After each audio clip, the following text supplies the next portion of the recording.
Bem-vindos ao Amplie a Sua Consciência. Estou aqui com o Ronaldo Monteiro, meu parceiro, né? E hoje nós vamos falar, né, sobre a rebelião de Lúcifer. Tudo bem, pessoal? Tudo bem, Ronaldo? Como vai você? E aí, Cris, tudo bem? Tudo bem. Vamos falar um pouquinho sobre a rebelião de Lúcifer. É um tema bastante interessante, né? Mesmo porque tanto a questão religiosa, folclórica, é um personagem bastante antagônico, né? Então, existem Sem dúvida. algumas visões sobre esse personagem, né? Então, a gente vai discorrer um pouco sobre as fontes relacionadas aos livros, principalmente do Rebelião de Lúcifer, do J.J. Benítez, e também do livro de Urântia, tá? Outra coisa, pessoal, se vocês entrarem na nossa página, crontv.com, vocês vão observar que vai ter lá um aplicativo que vocês poderão instalar aí tanto no seu computador quanto no smartphone, para que vocês façam as perguntas ao vivo. Então, você manda aí o seu nome, né, de onde você está falando e a pergunta, para que a gente vai tentar responder para vocês. Tá bom, Cris? Vamos nessa?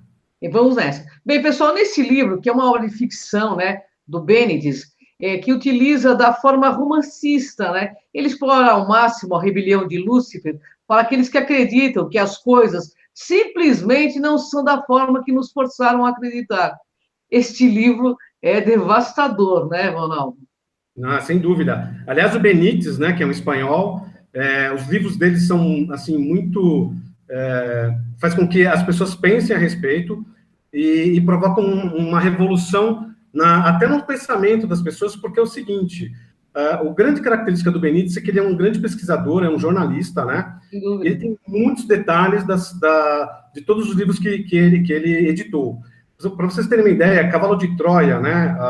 É uma saga, na verdade, são 9 livros, e Cavalo de Troia, ele fala sobre uma operação, né, da Força Aérea Americana, que tem uma capacidade de viajar no tempo, né? E a missão deles é justamente o Cavalo de Troia, porque eles se lançam na época de Jerusalém, na época dos 10, 15 dias antes da crucificação de Jesus. É algo imperdível, a gente recomenda que vocês leiam esse livro. Vamos fazer uma pauta sobre esse livro também. Espera só um pouquinho, né, pessoal? Que a gente tem muitos temas aí sugeridos, e esse foi um deles. Mas o Benítez também utiliza a ciência, aventura, fantasia, para contar a história do personagem mais polêmico da história da humanidade.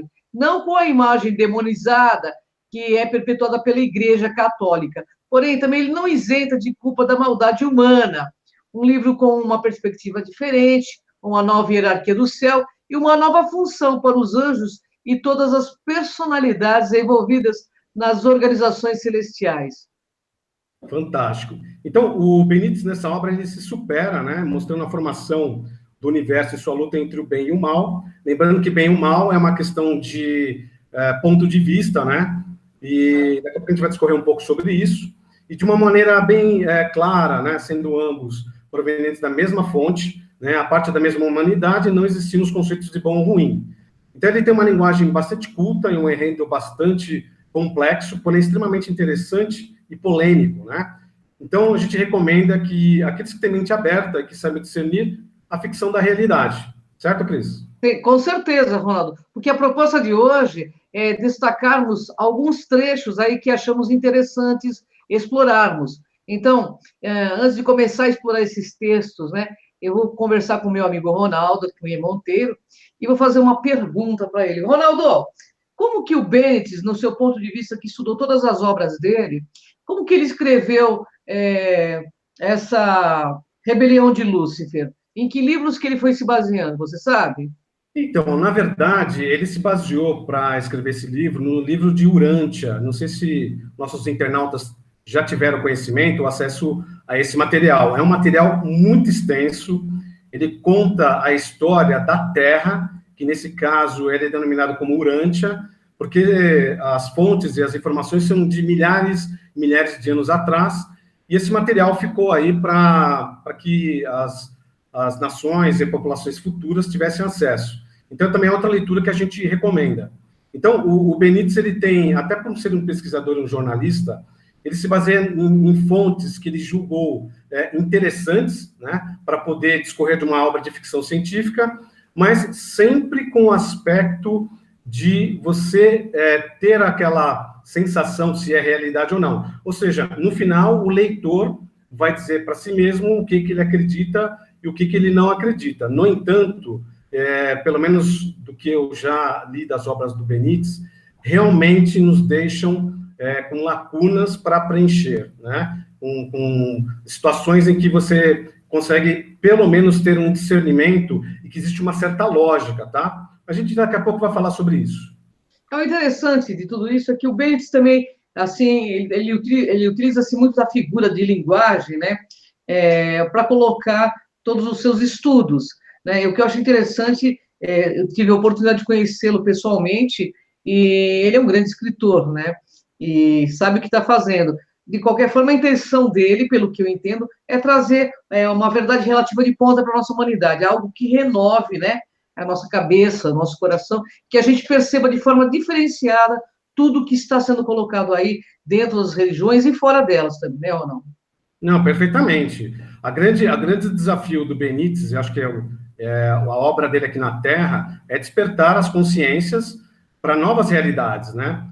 Nós sofremos durante milênios um marketing, né? Seja de quais fontes forem ou que foram, uma certa ideia sobre alguns aspectos da vida, né? E, dentre essa questão da rebelião de Lúcifer, nós temos também a questão da passagem de Jesus aqui na Terra, e dentre outros tantos avatares. Então, as obras do Benítez remetem à reflexão. E é isso que a gente vai ver daqui a pouco sobre esse livro, Rebelião de Lúcifer. O importante é a gente colocar aqui que a gente aqui não está afirmando que isso seja uma verdade absoluta, até porque nada é absoluto, é tudo relativo mesmo. Mas que é bem legal a gente refletir sobre as obras, né, do autor, porque pode nos trazer novas reflexões. E tudo que é novo é muito bem-vindo, né? Até porque a gente desperta aí para novas coisas que foram, de certa forma, escondidas aí pelas religiões, né, Ronaldo? Exatamente. Muito do que nós temos como ficção, na verdade, é a realidade, né? E a realidade, muitas vezes colocada diante dos nossos olhos, é pura ficção. Porque eu falo aqui da palavra marketing, porque isso remete a muito à questão de se vender um peixe, né? Se vender uma ideia, né? Gerar uma ideia, gerar um mito. Pessoas aqui na Terra eles são mestres nisso, né? Então, gerar um mito, principalmente para controle, principalmente para gerar um medo, e uma pessoa com medo, ela não tem condições, muitas vezes, de dar um passo à frente, né? Então, todas essas pessoas, com as suas inteligências, manipulam a todos nós, a todo tempo, mas isso está caindo por terra, porque essas obras, por exemplo, do Benítez, que remetem dos anos 80 para cá, para você ter uma ideia, o Cavalo de Troia, a saga de Cavalo de Troia, foi proibida de ser comercializada e editada nos Estados Unidos, simplesmente pelo fato de que, na história, ele narra um encontro com o major, né, da Força Aérea Americana, de uma situação, assim, parece muito um filme de investigação, muito bacana, os detalhes são fantásticos, e o governo americano não permitiu que esse livro circulasse de livre e espontânea vontade. Então, tem uma razão de ser, tá? E nesse livro, a gente vai falar em outra entrevista, né, em outro bate-papo, ele fala sobre a criação de uma máquina que realmente, né, segundo essa história de ficção, a gente consegue viajar no tempo, ok? A máquina do tempo. Mas esse assunto, Ronaldo, vai ser para uma próxima pauta, ok? Bem, eu vou ler um trecho aqui do livro da Rebelião de Lúcifer e nós vamos conversar sobre ele, ok, Ronaldo? Vamos lá. Então, esse trecho diz o seguinte: um momento, Frank, por todos esses anos, os cálculos de Greenway e dos demais astrônomos coincidiram em dois fatos que provocaram certa preocupação. Em primeiro lugar, Ra viaja diretamente em direção ao nosso sistema solar. Segundo, trata-se de um corpo celeste singular com uma órbita cujo período de revolução foi calculado a 6.666 anos, um astro períodico. Mas vocês têm certeza disso? Diz aí, Ronaldo. Olha só, por que a gente colocou esse trecho? Muito se fala sobre Nibiru, né? Sobre Ecólogos ou Planeta Vermelho. Então, esse trecho do livro, pelo menos na nossa pesquisa, né? Acreditamos que remete ao Nibiru. E, por incrível que pareça, ele fala até sobre essa questão dos 6.666 anos, que são todas as informações vinculadas na internet. Então, o que acontece? pelas pesquisas aqui do JJ Benítez, ele também encontrou, né, essa questão do astro intruso, que está se aproximando do nosso sistema solar, e que ele tem algumas características, e daqui a pouco a Cris vai narrar para a gente um trecho desse material, desse livro, que realmente é a mesma informação que nós temos, não sei se vocês estão acompanhando na internet, mas já foram até fotografados aí, houve fotos desse objeto, né, que se aproxima aqui do planeta Terra, mas aguenta aí que a Cris vai falar um pouco mais no trecho seguinte. Então, eu gostaria de falar uma coisa, Ronaldo. Eu estive com vários astrônomos, né? E conversei muito sobre Nibiru. Eles dão risada, eles dizem que Nibiru não existe na concepção astronômica, que isso é uma ficção. Inclusive, estiveram no meu programa, lá no Enigmas. Então, assim, eu estou colocando a opinião da ciência também, porque eu acho assim, nós podemos estar vendo, talvez, até uma grande nave, e a gente pode estar achando que é Nibiru, entende? Exatamente. Então, assim, eu conversei com vários astrônomos e eles refutam totalmente a ideia de Nibiru. Eles dizem que se houvesse esse astro intruso, nós tiraria o nosso planeta praticamente de rota, entendeu? Por conta da própria magnetosfera de Nibiru, se houvesse isso, entendeu? Eu estou falando isso para o internauta porque senão eu vou contradizer todas as informações que o astrônomo deu no meu programa. Só para comentar o que a Cris está falando aí para nós, internautas, o que eu estou relatando é algo que tem no livro, tá? Por coincidência ou não, pode ser também gerador do mito Hercólogos, pode ser. Então, todas as informações aqui são para que vocês reflitam, né? Para que vocês tenham aí as suas próprias pesquisas. O que, pelo menos, eu considerei curioso, essa informação está num livro que foi editado há muitos anos atrás, entendeu? Esse é o principal motivo de se comentar sobre esse trecho, ok? Entendeu? Bom, tem outro trecho aqui, e ele diz assim, que estrutura tem? Jerry Negebauer, de Palomar, obteve há meses os primeiros informes, graças a um dos seus satélites de infravermelho. Ra também tem um núcleo frio, porém um tanto superior ao nosso planeta. Mas o que é mais desconcertante, pessoal, é que esse núcleo aparece rodeado por uma espécie de envoltório. Ainda não sabemos se líquido ou gasoso, cujo diâmetro total é similar ao de Júpiter. Isso aí significa um volume 1000 vezes maior que o da Terra. Como podemos perceber, Ronaldo, porque temos bastante material falando sobre a forma de composição de Nibiru. E aí, como que você diz isso? Então, de novo a questão das fontes que se encontram na internet, né? E esse corpo ele é identificado como um corpo com uma magnetosfera, né? Uma parte densa, e ele tem essa coloração marrom, né? Existe uma cauda, justamente por todas essas componentes que acompanham esse planeta, e que, dentro dessa característica que está aqui no livro, ele pode ser o mesmo objeto que nós tantos... como nós estamos vendo dentro da internet. Então, essa questão, por exemplo, de ele ser muito grande, é questão da densidade. O que a Cris falou é verdade. Se ele se aproximasse muito aqui do nosso planeta, além da verticalização do eixo da Terra, ele, na verdade, tiraria a Terra da nossa posição atual, né? Provocaria provavelmente uma destruição do planeta. Mas é curioso os detalhes desse livro, né? É por isso que a gente convida todos a lerem esse livro e vocês tirarem as suas próprias conclusões. Cris? Sem dúvida.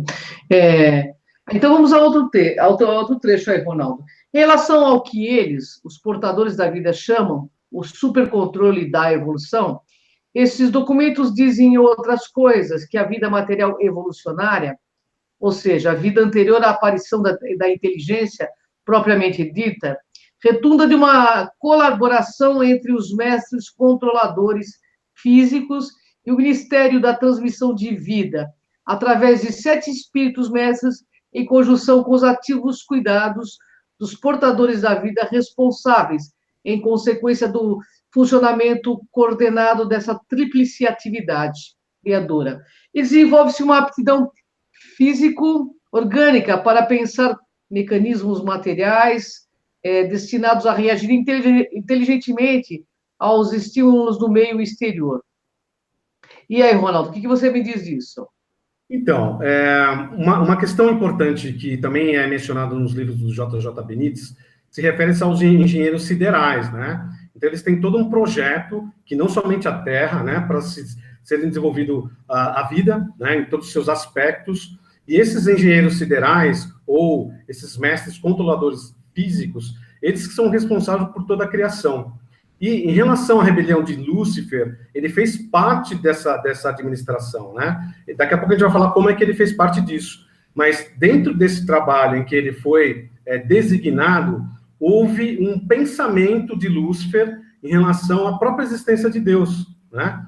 Então, isso acabou provocando, naquele momento, naquela época, todo esse desequilíbrio, né, por conta do pensamento de Lúcifer, e a gente vai ver daqui a pouco o que isso ocasionou na rebelião.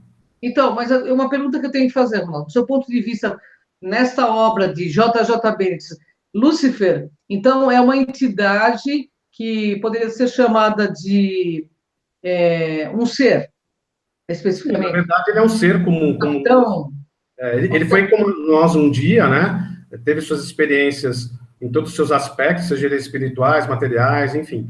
Ele se tornou um anjo, né? Ele se tornou uma pessoa brilhante, inclusive nas suas atividades, né? De arcanjos.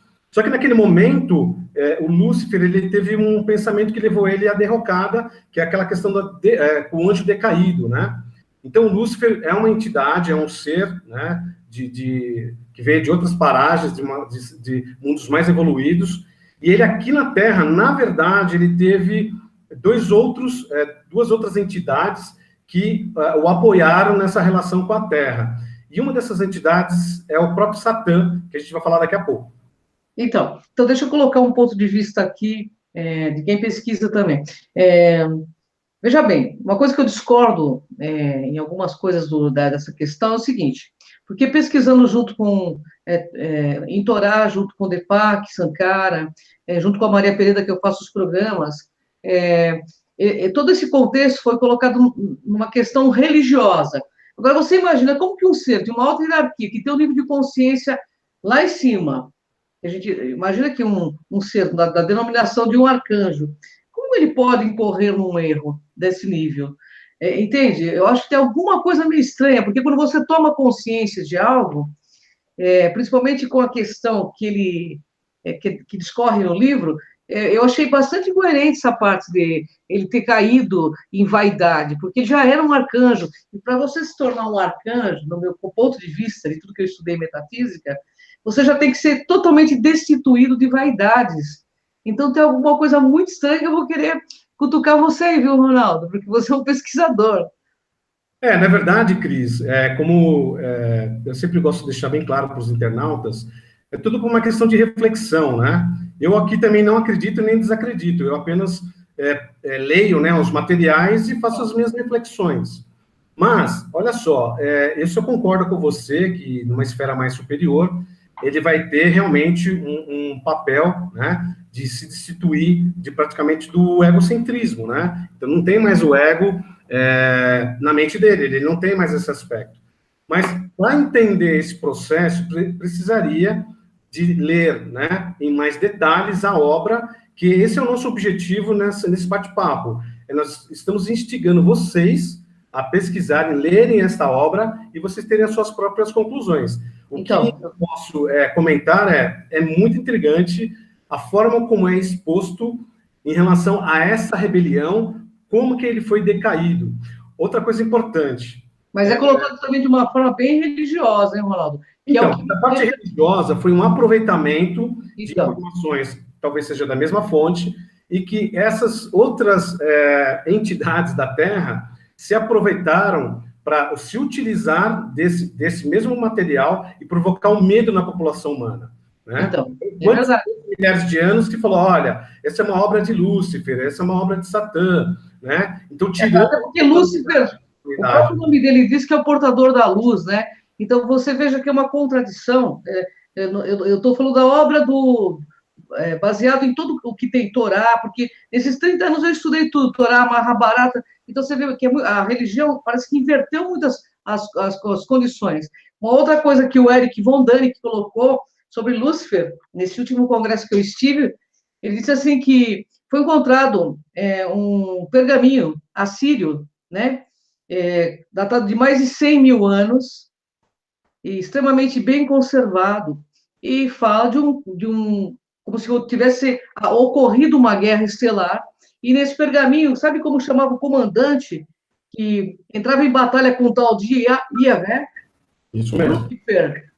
E isso não contexto religioso, é um pergaminho que o próprio Eric von Däniken mostrou no Congresso. Então, o próprio Eric diz assim, gente, Lúcifer, essas coisas não têm nada a ver com religião. Nós vamos descobrir ainda que nós tivemos o nosso planeta, seres mais evoluídos, que tinham uma tecnologia maior, mas também que brigavam entre si. Claro, exatamente. Né? Isso mesmo. Essa questão, por exemplo, dessas guerras, né? E a gente, aqui foi falado muito bem pela Anabelle, né, em relação aos Anunnakis, por exemplo, você tem as castas, né? Aqui no planeta Terra tem gente que é do bem, e tem gente que é do mal, né? Então não é o fato de eles serem de outros planetas, de outros mundos, que não existe uma discordância, né? Existe uma discordância entre eles. Né? Existe os fundamentalistas, né, em cada uma dessas raças. Então tem essa questão da própria moral desses seres, dessas outras humanidades, que realmente existe muito conflito, né? Então, esses conflitos acabam se refletindo aqui na Terra. Então, também até o que a gente tem acompanhado no History Channel, e tantas outras fontes, falando sobre eram os deuses astronautas, né, com Van Däniken, que fez obras maravilhosas em relação a um excelente pesquisador, mas nos remete sempre à questão de como eles participaram da evolução aqui do planeta Terra. Inclusive, o que eu queria comentar é o seguinte: para qualquer evolução, seja qualquer tipo de evolução social, econômica, o que acontecer dentro da nossa sociedade, ela acontece de duas formas, né? A primeira forma é quando a gente passa uma necessidade, né? Quando a gente tem algumas dificuldades, a gente sempre pensa numa maneira de evoluir, seja na parte agronômica, seja na parte de criar produtos, enfim, na troca, né, de produtos entre as pessoas, enfim. A gente está numa dificuldade, e para vocês terem uma ideia, o que a guerra provocou para a humanidade?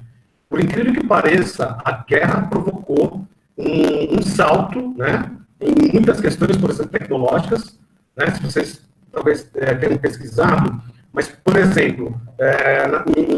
O microfone está falhando, Ronaldo. Está falhando? Bastante. Deixa eu só fazer uma configuração aqui, só um minutinho, por favor. Eu vou alterar aqui. Vamos ver se melhora, tá, Cris? Melhorou aí? Só um ponto que você está falando. Eu vejo assim que o cume da evolução é o fraternismo. Então, assim, por mais evolução que nós tenhamos tido com guerras, ainda no meu ponto de vista, é o aprendizado pela dor, sabe? Ou você aprende realmente no fraternismo, porque amar a gente não sabe mesmo, né? Ou você aprende pela dor. Mas o que eu queria voltar ao tema da rebelião de Lúcifer é o seguinte: eu acho bastante contraditório, porque a religião inverteu muito conhecimento.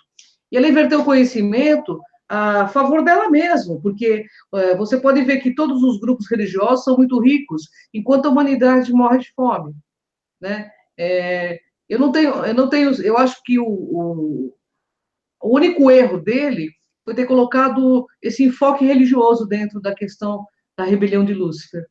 Porque ele podia ter colocado, porque ele é um pesquisador, ele fazia parte do Projeto Amar, eu estive com ele, com o Charles Pazuello, ele tem esse conhecimento ufológico, sabe?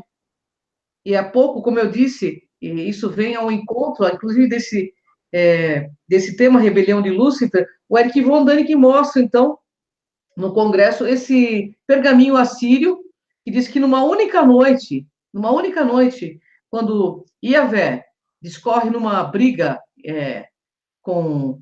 quis expulsar esse comandante, o que aconteceu? Ele matou mais de 100 mil assírios com um clarão que foi dado em cima. Então, assim, eu tenho muito pé atrás quando a coisa se volta para o lado religioso, até porque eu não tenho religião, mas, assim, eu vejo muita inversão dentro da religião, esse Deus tirano que é colocado, sabe? Essa coisa que, contraditória, por exemplo, Deus te ama, né? Mas se você não amá-lo, você vai para os quintos dos infernos, entendeu? Essas contradições que existem na religião me pegam muito. Mas isso já tem... Está falhando Falhando, seu microfone. Está falhando ainda? Muito. Então, deixa eu só continuar falando aí que eu vou alterar aqui a minha configuração, tá bom? Tá. Então, essas contradições que me pegam muito. Eu vejo os livros dele como mais uma figura de linguagem, não especificamente como uma verdade absoluta, mas assim, tem a sua verdade, mas é bem relativo, entendeu? Mas está me ouvindo melhor, Cris? Melhorou.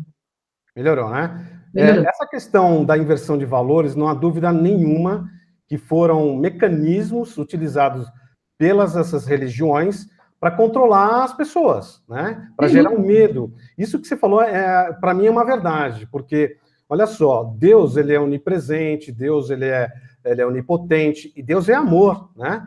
Então, se ele é amor e temos nós como criações a sua semelhança, significa que nós somos co-criadores e criadores também, então não há motivo nenhum para a gente ter medo desse Deus, né? Se você estiver fora do que Deus vai falar... Oi? Esse Deus é muito personificado numa condição muito humana, de raiva, de tirania, né? De homem barbudo. Eu acho que Deus é uma fonte criadora, sabe? Evolutiva, que está aí impulsionando, né, as pessoas a serem melhores. E é através de tudo que está aqui, né? Mas, enfim, Lúcifer, né? Lúcifer é o que está no pergaminho assírio. Sim. E, do teu ponto de vista, ele é uma entidade, Ronaldo? Não. Não, na verdade, ele é que a gente fala aqui sobre espírito, energia, a gente tem várias denominações, cada um com o seu ponto de vista, né? Claro. Mas eu penso que, como nós existimos aqui na matéria densa, mas também nós estamos apenas passando por um corpo biológico, porque na verdade nós somos feitos de pura energia, então são seres constituídos de uma energia, de um conhecimento, de uma evolução, que vivem em outras camadas multidimensionais, e que esses seres, por conta desses erros, ou por conta desses problemas de pensamentos, enfim, eles acabam sendo direcionados para orbes como a Terra, para nos ajudar na nossa evolução. Foi que a Anabelle explicou de forma bastante interessante da presença dos Anunnakis aqui na Terra, né, que é a época dos Sumérios. Sim. Então, esses saltos que eu estava querendo dizer é o seguinte: os saltos tecnológicos, sim, e alguns saltos conscienciais também, né? Então, na época de Moisés, enfim, Abraão, enfim, todos esses seres que também fizeram um papel muito importante na humanidade, quando se passou a falar sobre um Deus único, né?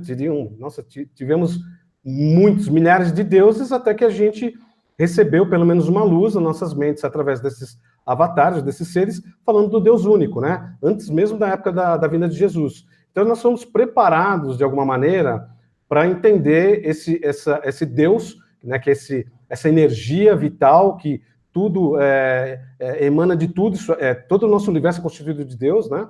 Então, nós fazemos parte desse universo, mas coexistindo com Deus, né? Então, Deus, ele atua, segundo essas obras, né? O Deus atua através da gente, né? Através de todas as nossas ações, das nossas reações, as nossas experimentações. Cris? Então, Ronaldo, eu acho interessante assim. Eu tiro muita conotação religiosa, porque você sabe que não tem religiões, mas eu sei que essa força é atuante, e também o que para mim seria o Satã, é o próprio ego. O Satã é a formação do ego de cada ser humano, sabe?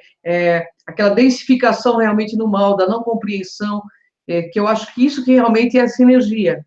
Não é especificamente um homem ou uma figura mitológica. Mitológica, é isso mesmo. Mas, assim, uma energia que você opta. Mas eu tenho muito esse questionamento. Inclusive, eu perguntei para o Charles Pazuello, que era amigão do... por que você acha que um cara que nem Lúcifer, que tinha um nível de arcanjo, que para você ser um arcanjo, olha o nível de consciência que você deve ter. Você vai escorregar por causa de uma bobagem como essa? Traição, uma coisa tão pequena, né? Eu acho meio contraditória essa história. Parece mais uma história de carochinha, sabe? Para imitar a Bíblia. Deixa eu pegar aqui. Deixa eu te falar, Cris, tem um trecho aqui que eu gostaria de falar. Aliás, pode falar, Ronaldo. Né? Para a gente ter um pouco mais ideia do livro de Urântia, né, em relação à rebelião de Lúcifer. Olha que interessante. Lúcifer era um brilhante filho Lanonandek, primário de Nebadon. Possuía experiência de serviços em muitos sistemas, havia sido um alto conselheiro do seu grupo e distinguira-se pela sabedoria, sagacidade e eficiência. era o número 37 da sua ordem e, quando indicado pelos Melquisedeques, fora distinguido como uma das 100 personalidades mais capazes e brilhantes entre mais de 700 mil de sua espécie. Vindo de um começo tão magnífico, por meio do mal e do erro, abraçou o pecado, e agora está numerado como um dos 3 soberanos de sistemas em Nebadon, que sucumbiram ao impulso do ego e renderam-se aos sofismas de uma liberdade pessoal espúria. A rejeição da lealdade universal, a desconsideração pelas obrigações fraternais e a cegueira para as relações cósmicas. No universo de Nebadon, domínio de Cristo Micael, há 10 mil sistemas de mundos habitados. Em toda a história dos filhos Lenonandeques, durante o seu trabalho em todos esses milhares de sistemas e na sede central do universo, apenas 3 soberanos de sistemas respeitaram o governo do Filho Criador. Exatamente o que você comentou há pouco, né? Como é que um ser com essa capacidade cometeu esse erro e ele acabou sendo destituído de toda essa a parte que ele era mais magnífico no seu trabalho, entendeu, Cris? Então, eu já li o livro de Urântia, eu já inclusive entrevistei o pessoal de Urântia, respeito muito, mas eu acho que é um livro canalizado, sabe? O livro de Urântia foi canalizado. Então, veja bem, quando você canaliza, e hoje foi pesquisado já sobre a questão de canalização, 30% é um bloco de informação que você traz de verdade. O resto é tudo da cabeça do canalizador. Então, acho que a gente precisa separar bastante coisa, porque se a pessoa tem crença em Jesus, em Buda, ele vai colocar essas questões como sendo a verdade, entendeu? E é o que a gente vê muita confusão nisso, né, Ronaldo? Eu não estou aqui defendendo Lúcifer, nem... Eu acho que existe uma força da entropia, que é a força da inconsciência, sabe? E as pessoas fazem questão de ficar nessa força da entropia, mas fazem questão porque vê a zona de conforto, vê realmente uma vantagem, né? Então, a gente acaba, por conta de ficar nessa zona de conforto, que lá na frente vai ser a nossa zona de confronto, a gente acaba não querendo sair. A gente espera entrar nas crises existenciais, a gente espera tudo isso para a gente ir buscar o que nós somos. Concordo com você. Essa questão, por exemplo, de atuação junto à humanidade, né, operando em nosso ego, né? Então, assim, existe uma característica humana que é o seguinte: qual o tom, né, de vida que nós temos aqui na Terra? Quais são as frequências que nós estamos participando neste momento? Nós estamos mais para a parte negativa ou positiva? Nós estamos mais para o amor ou para a dor? Então, essas influências desses seres para conosco é o que vai dizer o resultado da nossa vida, né? Mas se alguém falar para nós, olha, roubar é certo ou matar é certo, vai a tua consciência que vai dar uma resposta em relação ao que você está ouvindo, né, ou considerando, né? Então, os aspectos que esses seres fizeram durante milênios foi mais uma questão de puxar a pessoa que já tem as suas inclinações, as suas sombras, né, ou a sua luz para aquilo que ele está se deparando, né? Por uma questão mais de reação a essas tantas situações que tem na vida. Então, as decisões são tomadas todos os dias pelo que a gente sente, né? E praticamente o que a gente tem de vibração dentro do nosso coração. Então, vai demandar uma situação positiva ou negativa, dependendo do qual música a gente que estamos escutando naquele momento. Cris? Na verdade, eu penso que tudo no universo é energia, frequência e vibração, que nós somos uma antena e a gente vai captar o que tiver a ver conosco. Se você colocar do ponto de vista de um animal enxergar o ser humano, eles vão ver a gente como seres extremamente negativos.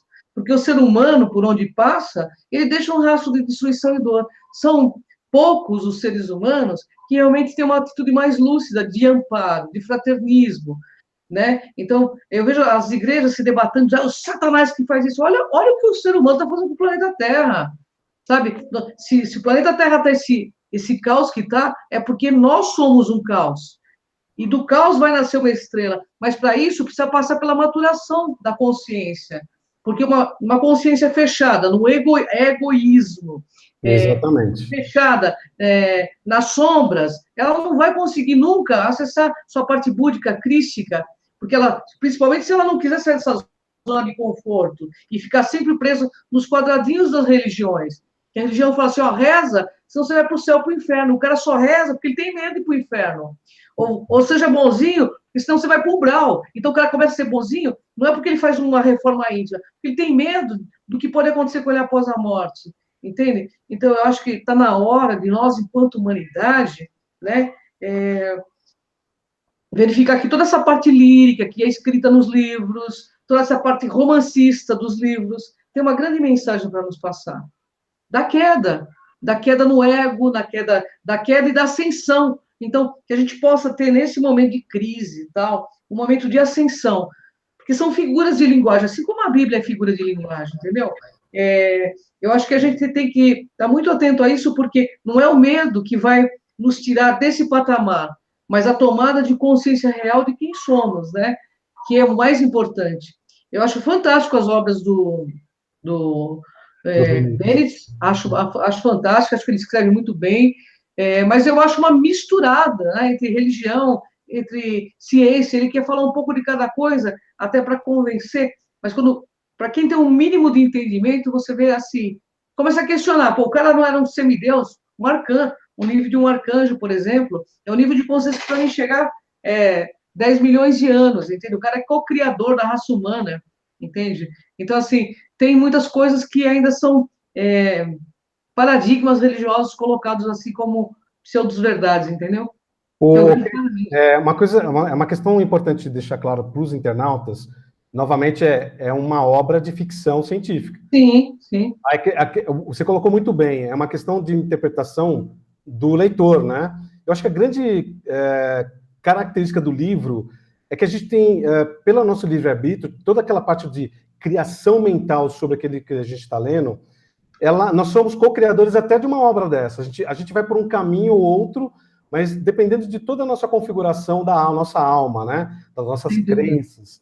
Acho que o mais importante em relação a esta obra ou outras obras é aquilo que você tem como reflexão. Mas de uma coisa, os internautas podem ter certeza nesse trabalho que a gente, pelo menos, fazemos com muito carinho, né? Com muito amor para todos os nossos internautas e todas as pessoas que a gente conhece, é remetermos a uma reforma íntima. É sabermos quem nós somos, né? A capacidade que nós temos de criar, né? A capacidade de a gente ter mudança desse planeta e do orbe, do cosmos, se a gente quiser, né? Esse é o grande desafio em todos os nossos trabalhos, porque se nós entendemos as capacidades que nós temos e o que realmente a gente pode transformar, tanto a nós como indivíduos e ao planeta, com certeza tudo vai melhorar em nossas vidas futuras. Sem dúvida, e também uma coisa muito interessante, porque até um grande mestre aí da humanidade, ele deixou uma questão dizendo o seguinte, não há maior mal a temer do que aquele que habita em vós. Ou seja, o que habita em nós é uma confusão de ideias e ideais, é uma sombra muito poderosa, mas que pode ser aliada da nossa luz se a gente buscar a compreensão. E a gente vê que hoje nós estamos num momento que as pessoas estão buscando. Eu vejo que tem bastante gente buscando, mas tem muita gente ainda na zona de conforto, né? Entre aspas, que essa zona de conforto são as religiões, né? E aí elas dão, como nós já conversamos, elas dão tudo, achando que essa troca, essa permuta de bens materiais sobre favores espirituais que elas fazem, sejam nas igrejas evangélicas, em centros de umbanda, nada mais é do que um contrato pequeno que ela assina com essas entidades para permanecer na sombra, do meu ponto de vista. Sabe? Porque você só vai ter o que você criar. E essas pessoas acreditam que elas só vão ter o que for dado. Então, elas se portam, de certa forma, como mendigos espirituais, né? Então, está na hora da gente sair e realmente ser imagem e semelhança dessa força criadora. Aceitar ser imagem e semelhança. Porque a gente nega muito essa força criadora em nós. E o que é essa imagem e semelhança? Tudo que foi criado nesse planeta, no meu ponto de vista, tem que ser respeitado, né? E a gente passou a não respeitar as coisas da natureza e nem a natureza das coisas. E aí o que acontece? O ser humano começa a perder, então, no meu ponto de vista, o contato com os seres da natureza. E se você começa a estudar o Wicca, foi isso que aconteceu. O ser humano tinha toda uma multidimensão que ele tinha contato e, de repente, ele perde, por conta de agressão à própria mãe natureza, né, ao espírito da terra. Então, eu acho que nós precisamos nos reconectar ao que somos, sabe? Partes da natureza, né? E parar de agredir a natureza, que a gente fazendo tanto, né, hoje em dia. E que isso é muito triste. Isso eu acho que é uma coisa satânica que existe em nós. Porque satânico no Torá significa ego, o Deus do ego, entendeu? É uma coisa escura que está em nós e que a gente precisa conscientizar, trazer à luz, né?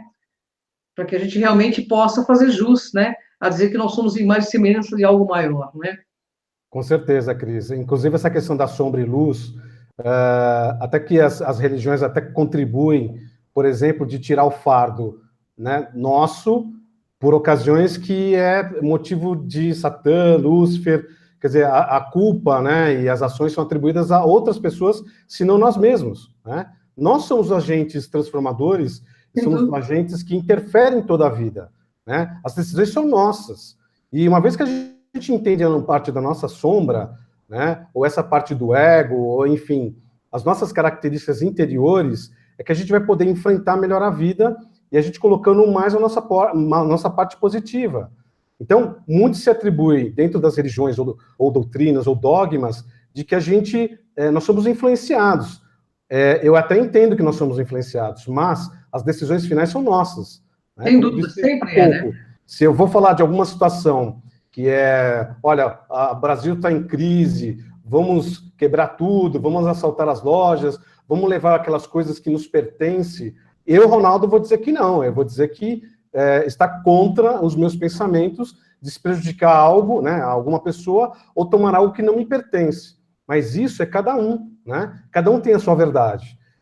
Novamente, o bem e o mal é uma questão de ponto de vista, mas pelas leis universais, nós temos aqui dentro do nosso coração, nós sabemos o que é o melhor, né? Dentro das leis que a gente fala divinas, a gente sabe dentro de que linha que a gente tem que adotar o nosso pensamento. Porque tudo o contrário da luz é sofrimento. Então a gente vai viver, experimentar as questões que nos levam ao conhecimento através da dor ou do amor, né?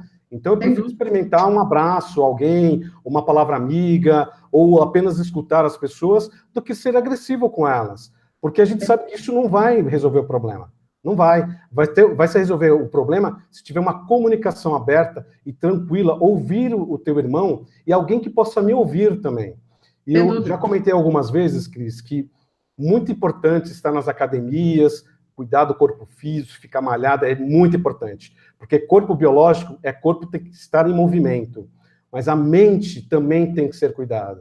Então tem que cuidar da nossa mente, do que a gente pensa. Porque é da nossa mente que tudo vem. Né? Todo o controle emocional, biológico, mecânico vem da mente. Então, se a mente ela está equilibrada, a gente vai fazer coisas também bem mais equilibradas e a gente vai ser muito mais feliz. Sem dúvida. O que a gente deve entender, nesses anos de pesquisa, o que eu compreendi, que a verdade ela não é relativa. O que é relativo é o nosso nível de compreensão do que seja a verdade, entendeu? A verdade pode não ser nada disso que a gente pense que é, porque ela foi tão fragmentada que a gente não sabe qual é a grande verdade, entendeu? Então, assim, o que é relativo é o nosso nível de consciência sobre o que seja tudo isso. O que eu vejo nas obras de Urântia, de J. Bentes, embora sejam fantásticas, tem muito a questão religiosa de quem canalizou essas obras, ou de que nem o próprio J. Bentes, né? Ele canalizou e colocou, que nem a Operação Cavalo de Troia. É fantástico tudo isso que ele conta, né? E parece até tão real, porque a descrição que ele faz é muito peculiar, muitos detalhes, né, Cris? Muitos detalhes, né? Mas eu aprendi, viu, Ronaldo, que o ser humano ele tem a capacidade de criar bastante coisa também. E eu não duvido que exista essa máquina do tempo. Talvez de uma forma meio romancista, né? Ele foi lá e fez essa obra. Mas vamos falar um pouco mais da operação, da rebelião de Lúcifer. Bem, aqui tem uma parte que, pelo menos, ela remete a essa questão da atuação de Lúcifer aqui no planeta Terra. Ele diz mais ou menos o seguinte, que na época em que Micael esteve na carne em Urântia é a Terra, né? Lúcifer, Satã e Caligástia aliaram-se para, juntos, tentar causar um insucesso da sua missão de auto-outorga, ou todavia tiveram um fracasso notável. Então, aqui nessa parte do livro, ele já relata que Lúcifer tinha outras duas entidades, né, duas pessoas, que faziam parte de todo esse trabalho, né, aqui na Terra.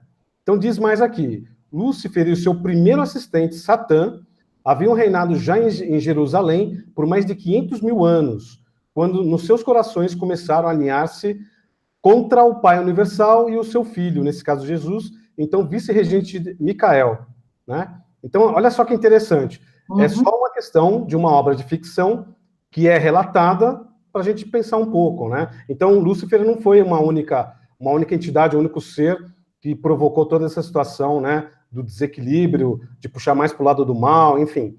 Ele teve a participação do seu assessor direto, que era Satã. Cris? Então, mas quem será o verdadeiro filho do homem, o 666? Na Torá, por exemplo, diz que esse é o número do Messias humano. E aí, como é que fica? Por isso que eu vejo que há muitas contradições, né?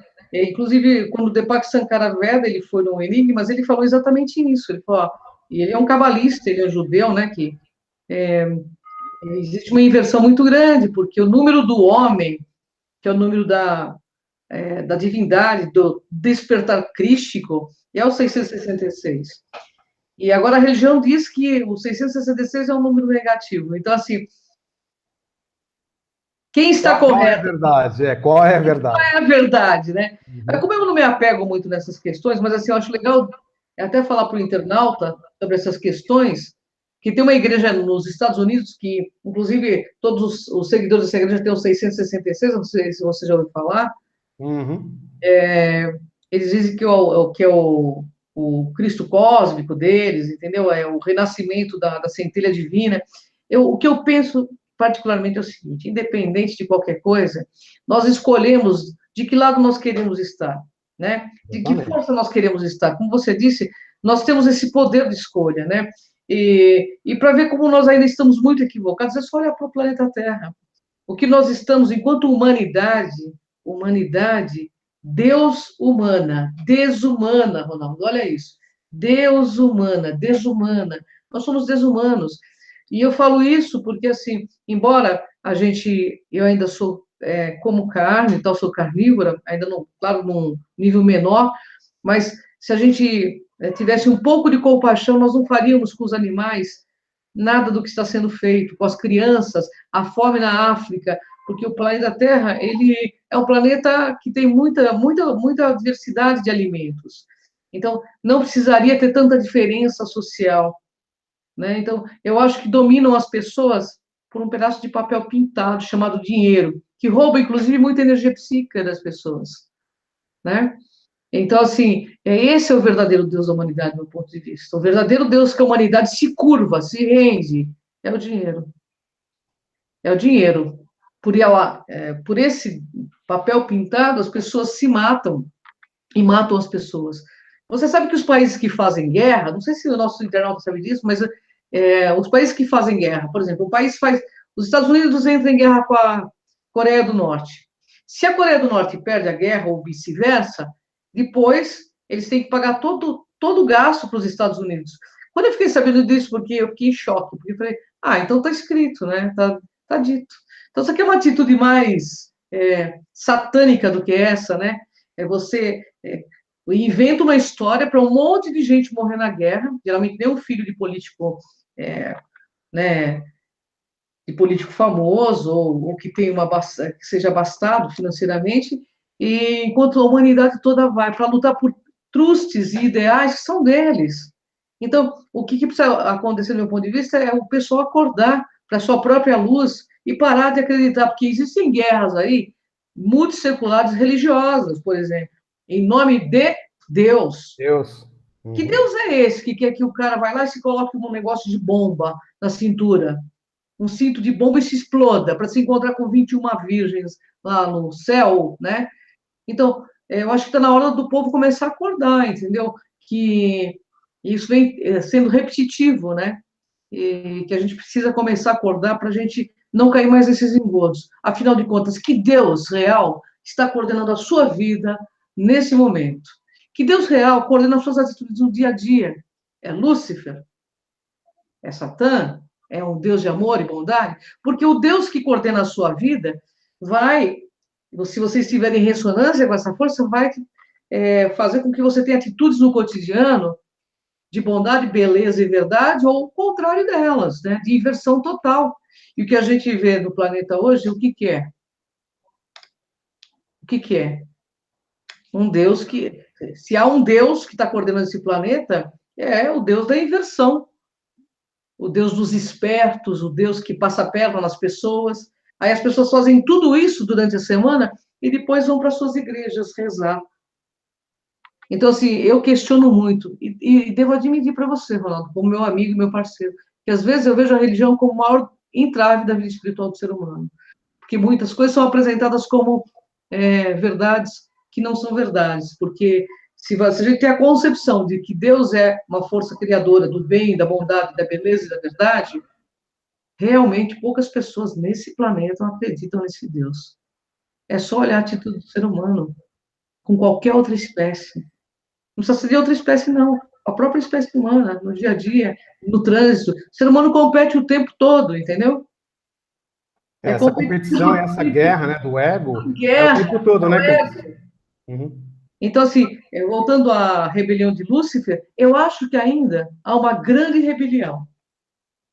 Como psicanalista, eu acho que o ser humano está em profunda rebelião com essa força trevosa, seja Lúcifer, seja Satã, sei lá qual nome eu vou dar, porque eu não conheço bem essas histórias assim religiosas, mas o ser humano tem uma irmandade com essas forças. É só olhar para o planeta que nós estamos. Nós não temos merenda para as nossas crianças, né? Nós não temos um monte de coisas, hospitais, por exemplo, pela ganância do ser humano. Você vê o quanto é difícil levar um trabalho de consciência, as pessoas entram em canais para ouvir besterol e não entram num canal de consciência, para abertura de consciência. Tem 10 bilhões de pessoas inscritas no canal, que é sessão besterol, e 20, 30 mil pessoas inscritas num canal de consciência como o nosso, como o do Flávio Vale, como de outras pessoas que estão aí batalhando para trazer um nível de lucidez maior. Então, é você só perguntar, quem está causando essa rebelião? É Lúcifer? Ou é a aceitação do mal em nós? O cara lá, o rapaz de 33 anos, ele já não dizia, não há maior mal a temer do que aquele que habita em vós? Quem é dono da sua cabeça, internauta? Para que lado você pende realmente? Você tem coragem de olhar para você mesmo e dizer para quem você está trabalhando aqui na Terra? Para o fraternismo, para a humanidade ou para o egão siderado que você tem? Então, eu puxo a orelha mesmo dos internautas porque eu quero todo mundo desperto, vamos mudar isso aqui, né, Ronaldo? Eu acho que isso é possível. E essa rebelião... Essa rebelião e esse Armagedon que o pessoal fala tanto, estão acontecendo nesse momento, na sua vida, na minha vida, na vida de todas as pessoas. Esse confronto de treva e luz é o tempo todo esse embate. Mas aí, como disse o Ronaldo, que lado você pende? Qual é o lado que você está? Essa queda de braço vai ser para o positivo ou negativo? A questão não é, né? A pessoa não, é só olhar. Gostaria que fizesse com vocês o que você está fazendo com os outros, ou com os animais? Então, Ronaldo, eu acho que é uma questão... Esse programa, na realidade, a gente já fez ele de propósito para conscientizar mesmo, né? Reflexão, né? Claro, até porque como figura de linguagem, a Bíblia é muito legal, todos os livros... mas tem muito de ego humano, né? 90% de ego humano, né? Você vê assim que... E é sempre as mesmas questões, o bem contra o mal. Até quando a gente vai precisar ler tudo isso novamente, ficar lendo multissecularmente esses livros considerados sagrados, até a gente entender que a opção é sempre nossa, de que ninguém está pagando nada. É nós que fazemos as coisas acontecer, não é, Ronaldo? Tem uma questão que eu acho importante comentar, está dando um eco aí para vocês, né? Mas o que acontece? As escolhas que a gente faz em relação à questão até vibratória, por exemplo, permite com que as pessoas liguem uma televisão e vejam durante horas tudo que é violência, morte, assassinato, tudo aquilo que vai gerar medo. Então, pessoal, internautas, saiam dessa vibração, desliguem a televisão, desligue qualquer canal que promova o medo. Busque abrir os canais que geram o bem, né? Que geram a tranquilidade, a prosperidade e ajuda ao próximo. E aí a tua vida, a nossa vida vai ser melhor.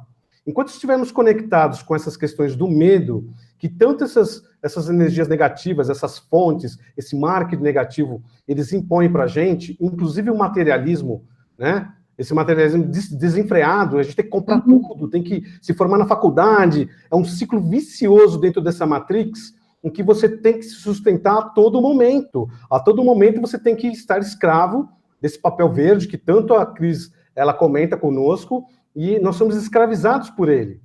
Evidentemente que a troca de produtos e serviços no mundo, é necessário. Hoje o escambo através do dinheiro, mas nós podemos ter uma comunidade humana que nós vamos trocar o quê? Experiências.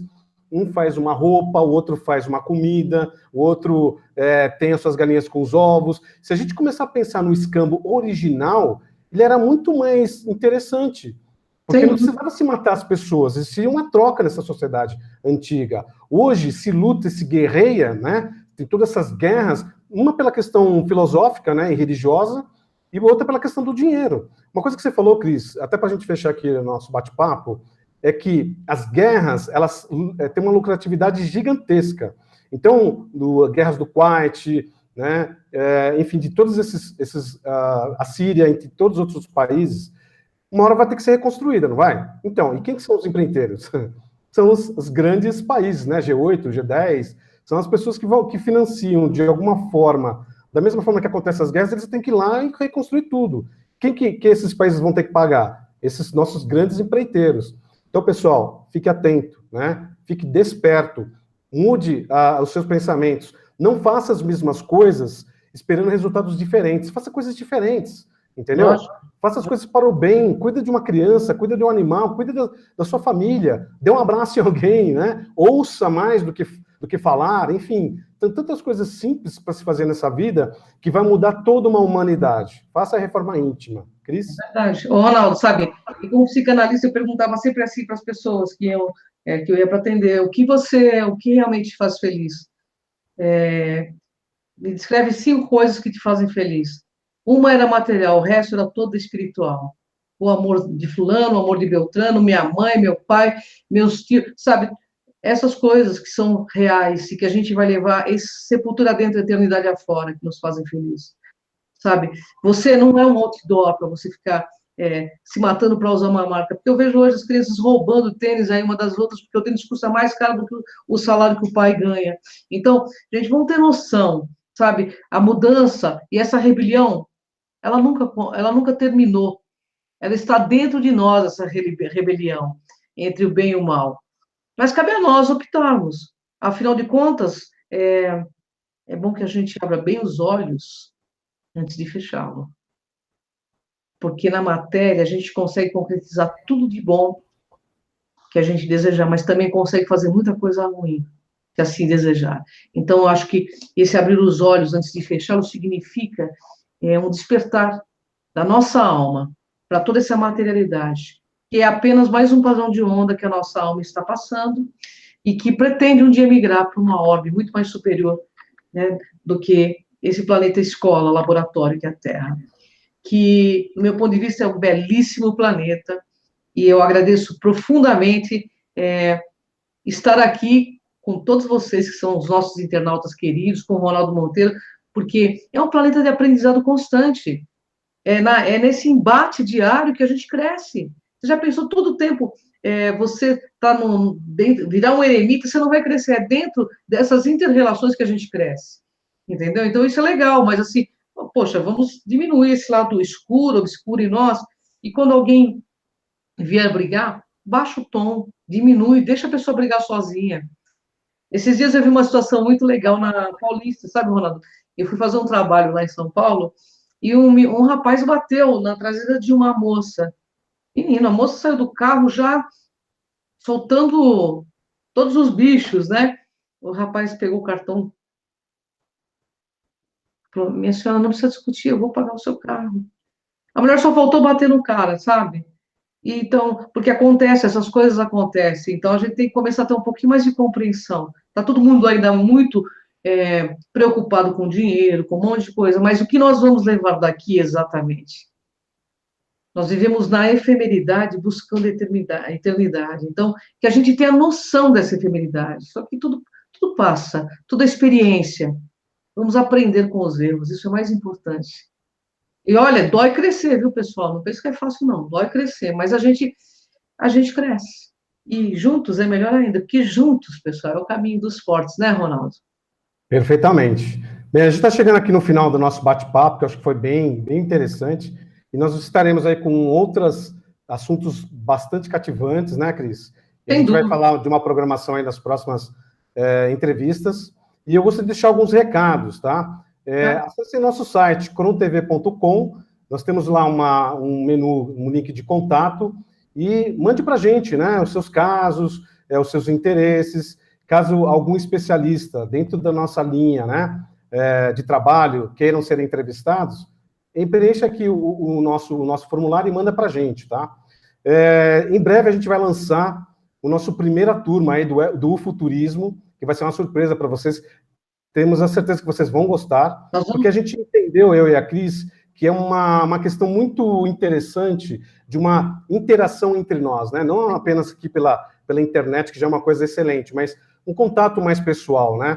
E a gente pensou exatamente no futurismo, que é o que permeia, né, nossas energias, né? A gente gosta desse assunto, a gente quer falar sobre esse assunto, mas quem sabe um encontro bacana, né, entre essa turma que a gente pode se juntar e para ir para um local maravilhoso em que a gente vai ter contato com a natureza, a gente vai ter contato com o nosso eu, né, e entre outras questões aí bem interessantes, não é mesmo, Cris? Sem dúvida, vamos fazer muitas experimentações, trocar muitas ideias, rir muito, brincar bastante, porque afinal de contas, gente, a gente tem que estar de bom humor, né? Que essa força criadora deve ter muito bom humor para aturar toda essa humanidade. Então a gente também tem que ter bom humor. E vai ser muito gostoso. O primeiro passeio que nós pretendemos é na Serra do Roncador, né? O Ronaldo já está vendo isso. E logo que nós tivermos todo o pacote acertado com a empresa, o Ronaldo vem e eu também faremos uma live e convidaremos você aí conosco. Vai ser muito gostoso estar junto com vocês. Com certeza. Pessoal, eu fico aqui meus agradecimentos. Muito obrigado, viu, Cris, da gente poder ter esse bate-papo e até a próxima. Você, Ronaldo. Eu sempre vou atuar como psicanalista porque eu aprendi a refletir muito, né? E isso faz muito bem porque é através da reflexão que a gente brilha, sabe? Que nasce aquela luz dentro do peito da gente, a gente consegue analisar que caminho melhor a gente pode seguir. Pessoal, quem reflete, é isso aí, brilha. Então, antes de qualquer decisão, aconteceu qualquer coisa, você pensa, você ouviu, pensou, refletiu, aí vai agir. O ser humano tem a mania de fazer tudo ao contrário. Ele enxerga e já vai na atitude, sabe, Ronaldo? E é aí onde acontecem as grandes catástrofes, às vezes. Pessoal, gratidão, Ronaldo, uma honra estar com você sempre, você é meu irmãozão de alma, e a você também, internauta, um grande beijo. Acompanhe nossas redes sociais, Cris de Pascoal, Ronaldo Monteiro, o site do Cron TV, que está bombando aí com essas mídias, porque o que nós desejamos mesmo é que, como uma só humanidade, a gente desperte juntos, para que tudo seja melhor para todos os seres vivos, em todas as suas manifestações e formas. A vida tem que ser preservada, porque, afinal de contas, como eu digo sempre, tudo que move é sagrado. Então, vem com a gente nessa jornada. Até mais, Ronaldo! Até mais, tchau, tchau.